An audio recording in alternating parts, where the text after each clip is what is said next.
Kembali lagi di channel Ali Molander. Buat kalian yang belum subscribe, langsung aja tekan subscribe-nya dan langsung klik tombol merah tersebut. Terima kasih.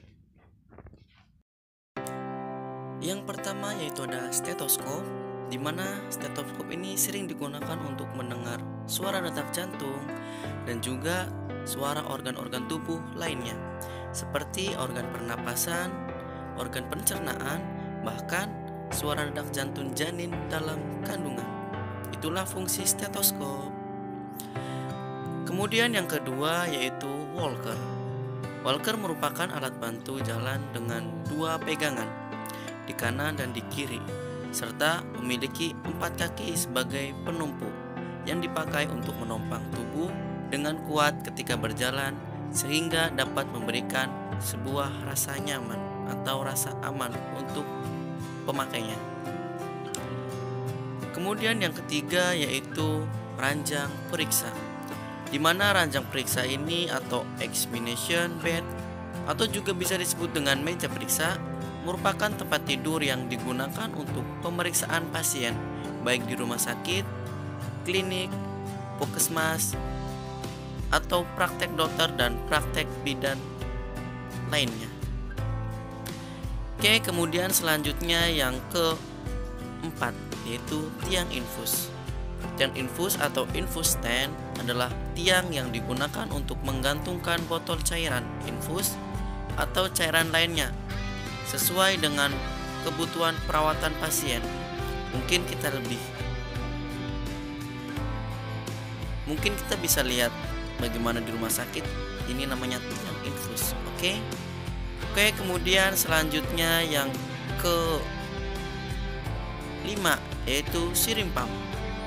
Syringe pump mempunyai fungsi yang hampir sama dengan infusion pump, yaitu sama-sama digunakan untuk memasukkan cairan ataupun obat ke dalam tubuh pasien dalam dosis tertentu dan dalam jangka waktu tertentu secara teratur. Itulah fungsi dari syringe pump. Oke, kita lanjut. Kemudian yang ke-6, pulse oximeter adalah alat kesehatan yang berfungsi untuk mengukur kadar oksigen atau kepekatan oksigen dalam darah. Biasanya ini di ujung jari ya, jari kelingking, yang fungsinya untuk mengukur oksigen. Oke, selanjutnya yaitu yang ke-7, ranjang pasien. Berbeda dengan ranjang periksa, ranjang pasien adalah perlengkapan rumah sakit yang digunakan untuk tidur pasien yang menjalani rawat inap di rumah sakit, sehingga pasien bisa istirahat dengan tenang, dengan nyaman, dan dalam posisi aman. Inilah yang disebut dengan ranjang pasien. Oke, kita lanjut. Kemudian yang ke-8, pasien monitor. Pasien monitor adalah alat kesehatan yang berfungsi untuk memonitor kondisi kesehatan pasien secara real time, sehingga dapat diketahui kondisi fisiologis dan tanda vital pasien saat itu juga. Yaitu ini untuk memonitor ya guys. Oke, selanjutnya yang ke-9, ambubeg. Ambubeg atau pulmonary resuscitation merupakan sebuah alat emergensi untuk bantuan pernafasan yang berdimensi kecil dan ringan, berfungsi untuk memberikan nafas buatan dengan cara memompa secara manual oksigen udara bebas berulang-ulang ke dalam pernapasan pasien, sehingga menjamin kebutuhan akan oksigen. Oke, kita selanjutnya yang ke poin 10, spirometer. Spirometer adalah alat kesehatan yang berfungsi untuk mengukur aliran udara yang masuk dan keluar dalam paru-paru, yang ditampilkan dalam bentuk grafik volume per satuan waktu. Kita bisa lihat ini alatnya yang sering kita gunakan untuk mengukur aliran udara. Oke guys, langsung aja.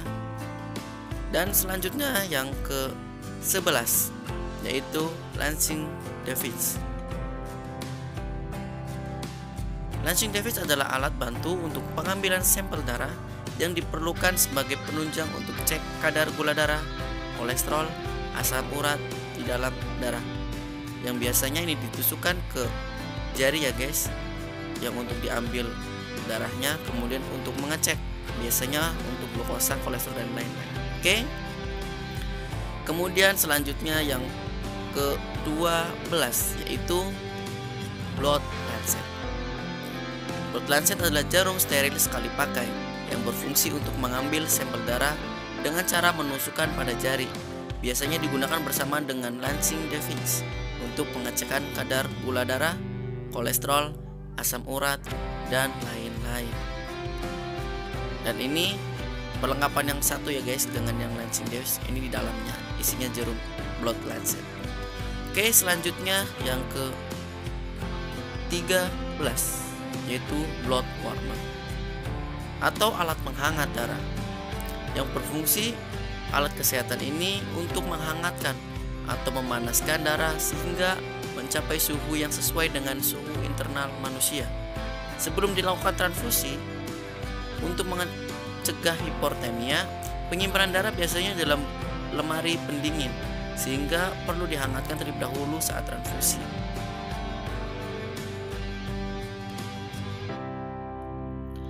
Oke, selanjutnya USG atau ultrasonografi adalah alat kesehatan yang berfungsi untuk mencitrakan organ internal tubuh manusia menggunakan gelombang suara berfrekuensi tinggi. Mungkin ibu hamil lebih tahu ya tentang ini. Atau USG untuk mengecek bayi yang ada di dalam tubuh manusia. Oke, skip. Selanjutnya yaitu Doppler. Pada poin 15 di sini Doppler menjelaskan fungsi Doppler adalah alat diagnostik untuk mendeteksi dan menghitung denyut jantung janin di dalam kandungan ibu. Mungkin yang mau lihat atau mau dengar denyut jantung bisa pakai Doppler ya guys. Jadi kita harus lebih tahu tentang peralatan bidan atau medis. Oke, selanjutnya yang ke-16 yaitu fetal monitor atau biasa disebut dengan kardiotografi, adalah alat kesehatan yang berfungsi untuk memantau kondisi janin dalam kandungan dengan mengukur detak jantung janin dan kontraksi rahim. Jadi untuk memantau kondisi janin dalam kandungan menggunakan alat ini ya guys, jadi namakan fetal monitor. Oke, kita skip, lanjut. Kemudian poin yang ke-17 yaitu inkubator bayi. Inkubator bayi merupakan alat kesehatan untuk membantu menciptakan lingkungan yang kondusif bagi bayi baru lahir, terutama bagi bayi yang lahir prematur atau bayi dengan kondisi khusus yang memerlukan penanganan medis khusus juga. Mungkin kita lebih tahu karena kita sering ke rumah sakit, dan ini namanya adalah inkubator bayi. Oke, skip. Baik, selanjutnya yang ke-18 yaitu EKG atau elektrokardiograf. EKG atau elektrokardiograf adalah alat kesehatan untuk merekam aktivitas elektrik jantung menggunakan elektroda yang dipasang pada tubuh pasien dalam periode tertentu. Biasanya elektroda itu yang balon-balon itu ya guys yang ditempel di jantung, itu namanya elektroda, dan EKG adalah alat untuk merekam aktivitasnya. Oke, kita skip. Dan poin selanjutnya penjelasan tentang lampu periksa. Pada poin 19, lampu periksa berfungsi sebagai penerangan dalam proses pemeriksaan pasien.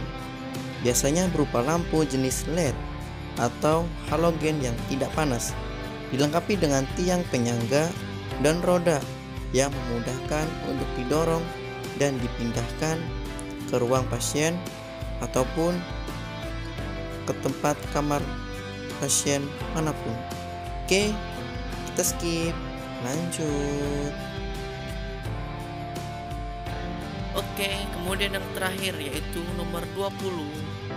Suction pump adalah alat kesehatan yang digunakan untuk menghisap atau menyedot cairan yang tidak dibutuhkan oleh tubuh manusia seperti lendir, darah, dan lain-lain. Pada tindakan operasi di ruang bedah, suction pump digunakan untuk menghisap darah yang keluar dari pasien. Oke, inilah fungsi dari suction pump. Thank you. Dan itulah 20 alat-alat medis dan fungsinya. Semoga bermanfaat, dan jika ada kesalahan boleh klik di kolom komentar ya guys. Thank you.